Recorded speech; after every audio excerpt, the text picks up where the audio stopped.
ऐसे लोगों से कभी मित्रता न करें। जीवन में कभी भी दुखी और अपमान नहीं होना पड़ेगा। जय श्री कृष्णा दोस्तों, यह विषय बहुत ही महत्वपूर्ण है। मित्रों, एक छोटी सी कहानी के माध्यम से जानते हैं कि आखिर वो कौन है जिससे हमें मित्रता नहीं करना चाहिए। कृपया कहानी को पूरा सुने।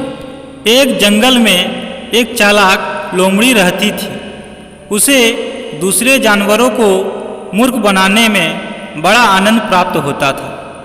वह आए दिन कोई न कोई युक्ति सोचती और किसी न किसी जानवर को उसमें फंसाकर मजे लिया करती थी।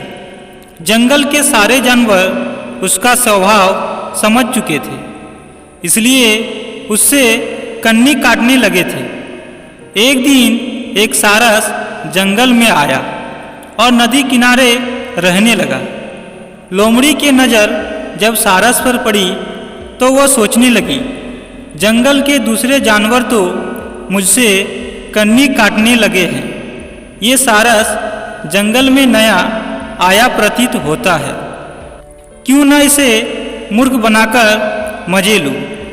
वह सारस के पास गई और बोली, मित्र, इस जंगल में नए आए मालूम पड़ते हो, तुम्हारा स्वागत है। सही पहचाना मित्र, मुझसे यहाँ आए अभी कुछ ही दिन हुए हैं। मैं यहाँ किसी से परिचित भी नहीं हूँ। तुमने मेरा स्वागत किया, इसलिए तुम्हारा धन्यवाद। सारस ने उत्तर दिया। लोमड़ी ने सारस के समक्ष मित्रता का प्रस्ताव रखा। सारस का उस जंगल में कोई मित्र नहीं था। उसने लोमड़ी की मित्रता स्वीकार कर ली। लोमड़ी ने उससे मीठी मीठी बातें की और वापस जाते जाते अपने घर भोज के लिए आमंत्रित कर गया। नियत दिन को उपहार लेकर सारस लोमड़ी के घर पहुंचा। लोमड़ी उसका स्वागत करते हुए बोली, आओ मित्र, आज मैंने तुम्हारे लिए स्वादिष्ट खीर तैयार की है। अंदर बुलाकर उसने 2 तस्तरियाँ लगाई और उसमें खीर परोस दी। लंबी चोंच वाले सारस ने तस्तरी से खीर खाने का प्रयास किया, लेकिन खा नहीं पाया।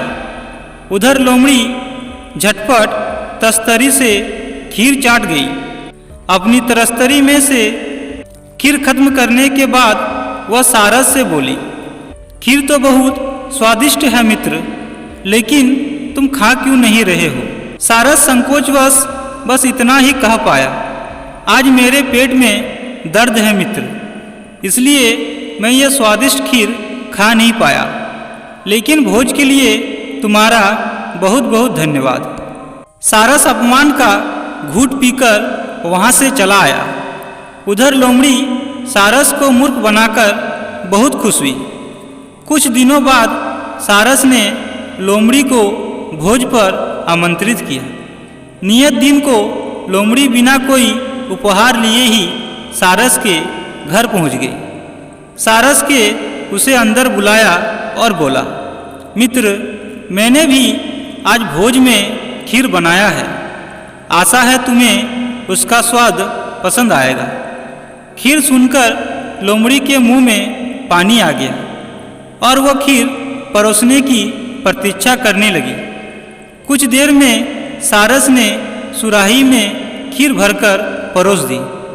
सुराही में खीर देखकर लोमड़ी का मुंह उतर गया। उसके लिए सुराही से खीर खा पाना असंभव था। वह चुपचाप सारस का मुंह देखने लगी, जो अपनी लंबी चोंच से झटपट सुराही में रखा खीर पी गया। खीर खत्म कर सारस बोला, क्या बात है मित्र, तुम खा क्यों नहीं रहे हो? क्या तुम्हें खीर पसंद नहीं? लोमड़ी समझ गई कि सारस ने उससे अपने अपमान का बदला लिया है। वह खिसियाते हुए बोली, नहीं मित्र, वो क्या है कि आज मेरे पेट में दर्द है, और वहाँ से भाग खड़ी हुई। इस कहानी से हमें यह शिक्षा मिलती है कि जैसा करोगे वैसा भरोगे, अर्थात जैसा कर्म करोगे वैसा फल की प्राप्ति होगी।